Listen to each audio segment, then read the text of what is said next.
What's going on, guys? Apple surprised us with what I would assume is product of the year with the M4 Mac Mini. I honestly thought this year was just going to be another small spec bump and the Mini was going to be an M3, but they decided to skip it and show us the M4 and changing the RAM landscape from 8 gig default to 16 gigs as standard. And now that we have the Mini and MacBook Pros in the M4 world, everyone is going to anticipate the specs for the M4 Mac Studio next year. While we're waiting on that, let's compare some benchmark numbers and see what is going on. Alright, so let's look at the read and write speeds, starting with the oldest generation, the M1. So the M1 Mac Mini, the read speed is 2900, M1 Mac Studio is 5300, the M2 Mac Mini Pro 4900, and let's see the M4 stuff here. M4 Basic Mini is 2960, so the M2 Mac Mini Pro is better than that. The M4 Mac Mini Pro is at 5000. So honestly, M4 and M2 Mac Minis are pretty much the same thing. M4 MacBook regular is 2920 and the M4 Pro MacBook Pro is 5000. So let's look at the write speeds. I think the write speeds is more important. All right, so the writing is 3900 for the M1 Mac Mini and the M1 Mac Studio is 6400, which is pretty much double or almost double. M2 Pro Mac Mini is 6800, so that's a little bit better than the M1 Mac Studio. Let me see here. The regular M4 Mac Mini is 2012.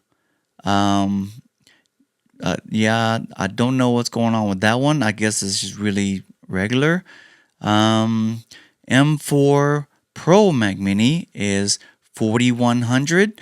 So it's still not as good as the Pro Mac Mini. Let me see here. M4 MacBook is 3340 and M4 Pro MacBook Pro is 4000. Yeah, this M2 Mac Mini Pro is pretty good. But let's look at the Cinebench stuff. Alright, so the Cinebench single core M1 Mac Mini is 1500. M1 Mac Studio is 1500 as well. Just keep in mind that these single cores, they're all going to be close together. I don't think it's going to make that big of a difference in the single core.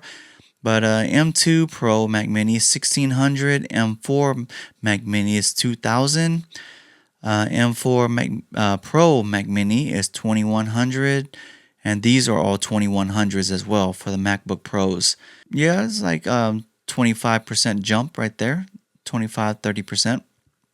But multi-core is where it's at. Originally, when the M1 Mac Mini came out, it's 7700.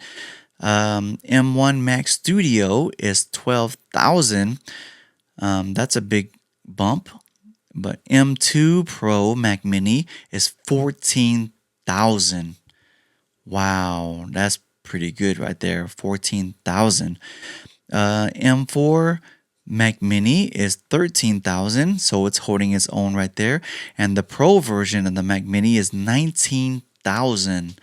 Wow. Wow, what a big jump. 19,000. The M4 MacBook is 13,000, and then the M4 Pro MacBook Pro is 18,700.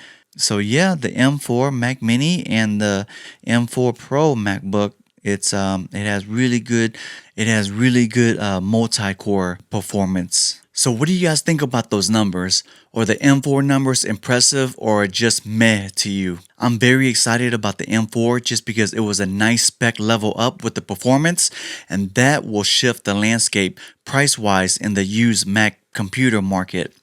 Especially now that 8 gigs are gone, I have seen M1 MacBook Airs for around 400 now, and 8 gig M1 Mac Minis for around 300. A lot of people are starting to get desperate and try to offload their 8 gig computers.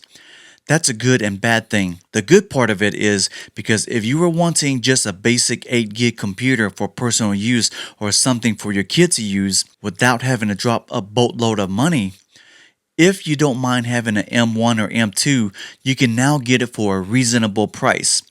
Sure, you don't have the performance of an M4 chip, but you don't have to drop thousands on an M4 either. In another 6 to 8 months, there will be someone selling off their M4 MacBook Pros, and you should be able to scoop it up for a decent deal. Leave in the comments, do you plan on getting any of the M4 computers, or are you good with what you have right now?